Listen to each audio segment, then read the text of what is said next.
Start by listening to the French audio without reading. Don't try to understand everything. Just follow the flow. Listen again, picking up more details each time. Only then check the English version and return to the French once more. Le pendentif des Mireval. Chapitre 3.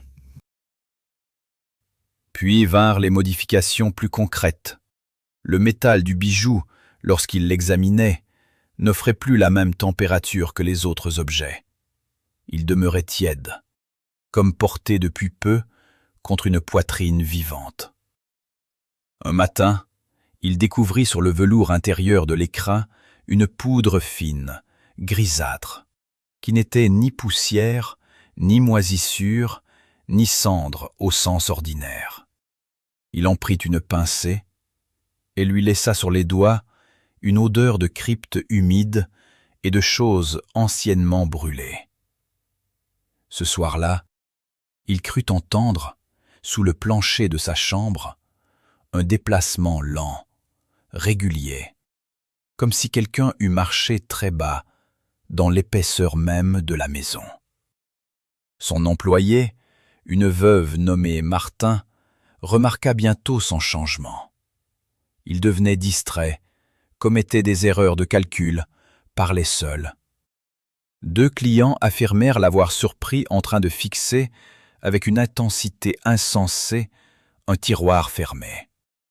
Un autre prétendit qu'au moment de lui tendre un reçu, Varnier s'était brusquement interrompu pour écouter un bruit venu de nulle part, puis avait murmuré « Non, pas encore ». Cependant, l'avarice résistait en lui plus obstinément que la santé.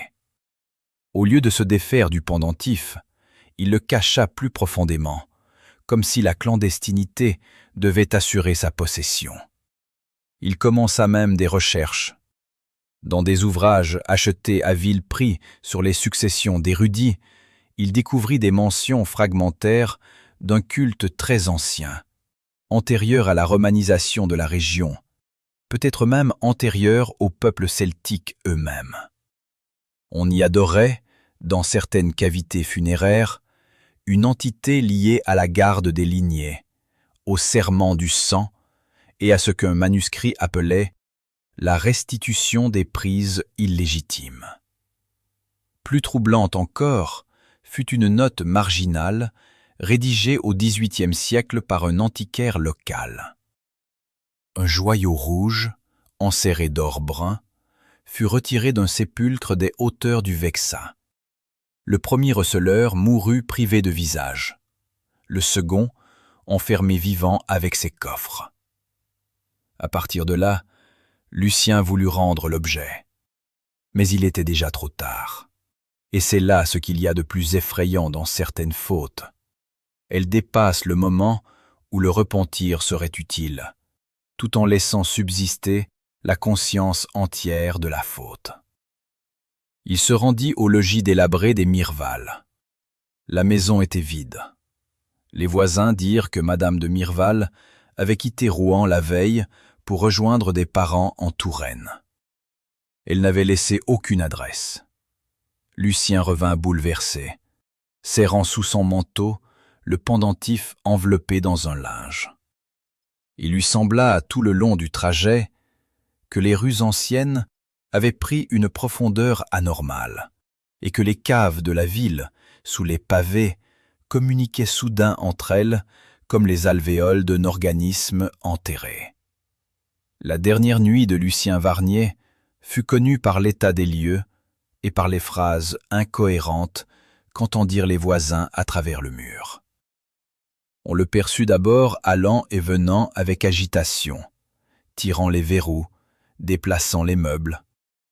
Puis sa voix s'éleva, non comme celle d'un homme priant, mais comme celle d'un homme négociant encore.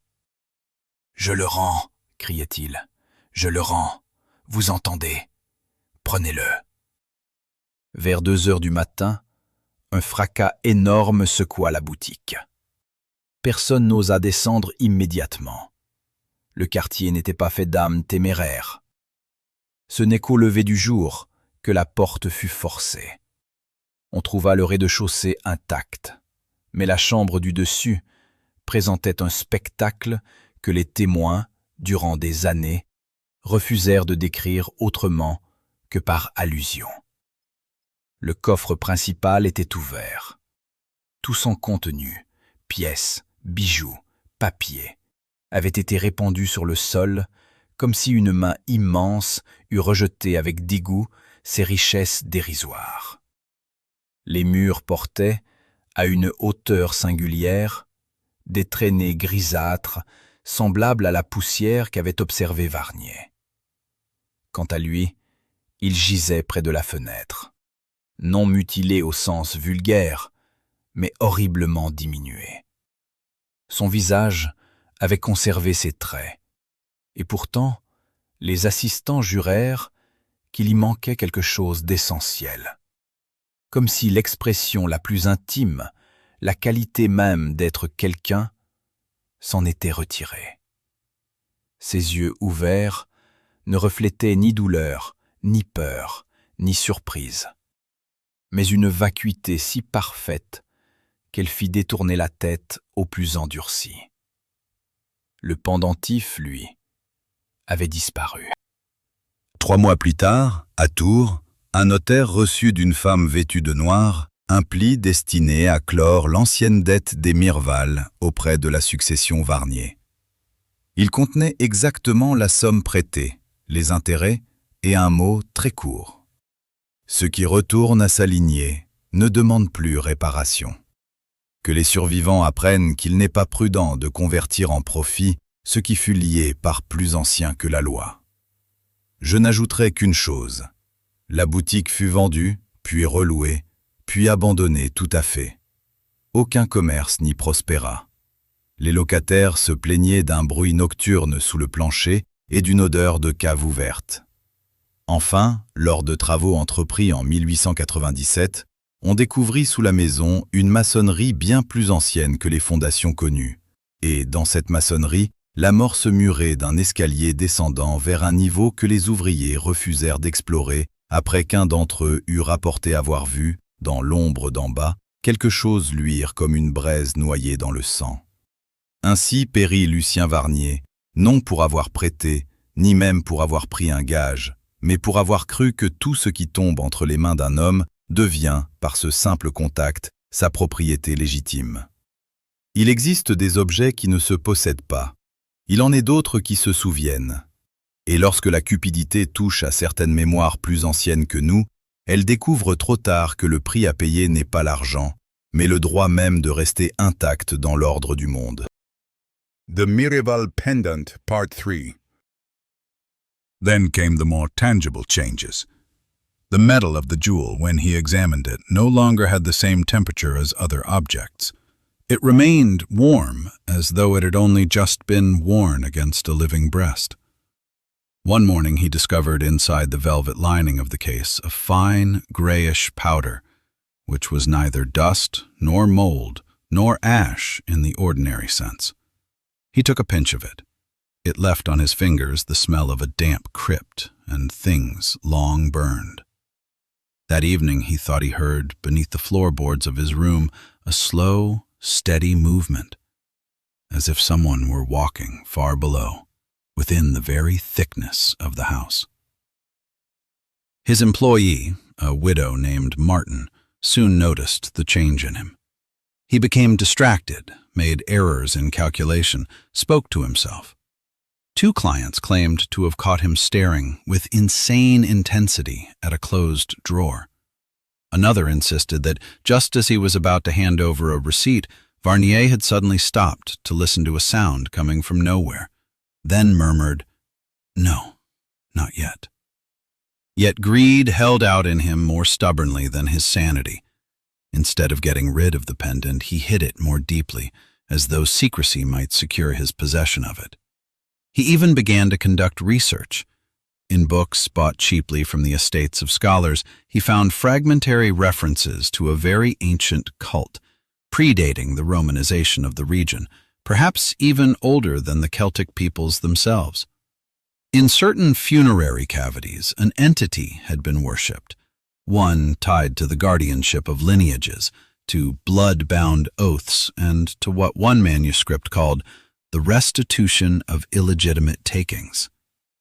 Even more troubling was a marginal note written in the 18th century by a local antiquarian.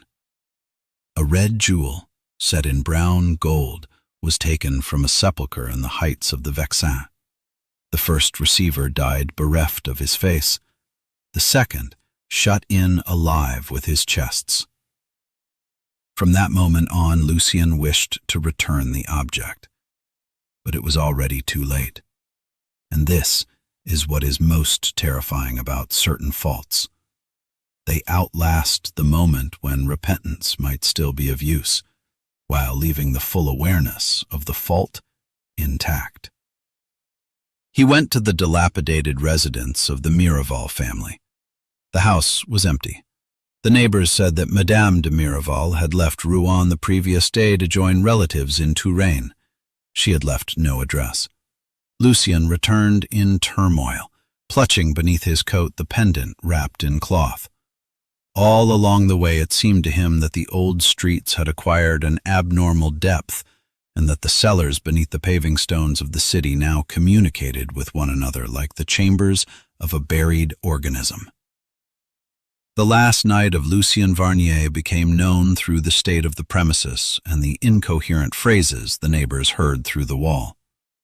At first, they perceived him pacing in agitation, drawing bolts, moving furniture. Then his voice rose, not like that of a man praying, but like that of a man still bargaining. "I'll return it," he cried. "I'll return it, do you hear? Take it!" Around 2 a.m, a tremendous crash shook the shop. No one dared go down immediately. The neighborhood was not made of bold souls. Only at daybreak was the door forced open.